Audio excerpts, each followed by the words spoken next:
மாவட்டம் திருச்செந்தூர் பக்கத்தில் நடுநாலு மூலை கிணறு என்னும் ஊரிலே அருள்மிகு ஸ்ரீ மகா பிரத்யங்கரா தேவியே நம்பி வந்தோர் குறைகள் தீர்க்கும் பொன்னான தாய் நீயே.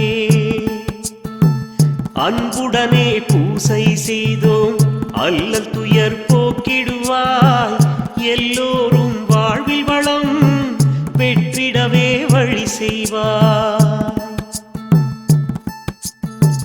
சிங்கத்தின் மீதேறி அமர்ந்த எங்க ஈஸ்வரியே ஆனந்தம் பொங்கிடவே அருள்மழையை பொழிவாயே.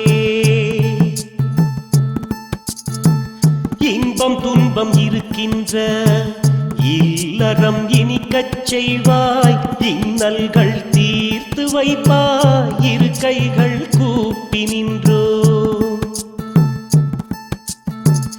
ஈடில்லா தாய் நீயே பிரத்யங்கரா தேவியே, ஈன்ற தாயும் நீயே அம்மா எங்க குலம் காக்கும் தாயே.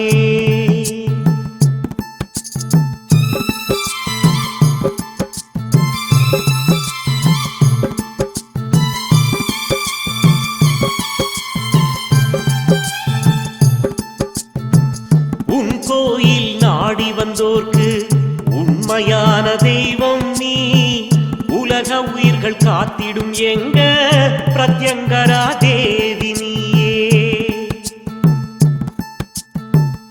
ஊருலகில் தர்மங்கள் தழைத்தோங்க செய்வாயே, ஊடம் கொண்ட மனிதர்களின் நம்பிக்கையாயிருப்பவளே. எங்க பிரத்யங்கரா தேவியை மனதார வணங்கிடவே எல்லையில்லா அருள் கிடைக்கும், குறையாத வளம் நிறையும். ஏழை மக்கள் வளமடைய பிரத்யங்கரா தேவி துணை, நாடி வந்தால் ஏற்றமான வாழ்வு தந்து அருள் செய்வாளே. ஐயம் அச்சம் இல்லாமல் தலைவிதியின் பாதையிலே துணையிருந்து வழி நடத்தும் பிரத்யங்கரா அன்னை இவளே. ஓங்கார ஒலி சூழ்ந்திடும் எங்க தாயின் கருவறை, அதிலே ஒலி பிரவாக ஜோதியில் நடுவுர் அரசி நாயகியே.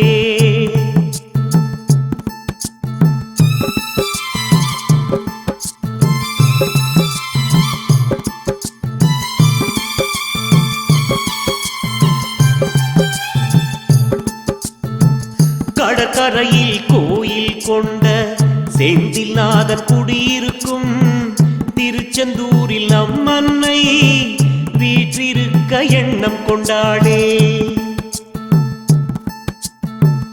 அன்னையின் புகழ் பாடும் அதர்வண பீடத்தின் சத்குரு ஆத்ம சைதன்யா அவர்கள் அன்னை எண்ணம் பூர்த்தி செய்யவே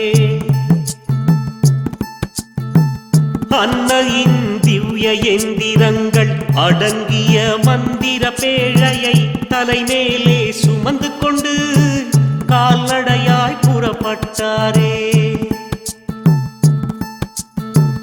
காசி முதல் குமரி வரை சத்குரு ஆத்ம சைதன்யா கால்நடையாய் நடந்தே வந்து திருச்செந்தூர் அடைந்தாரே.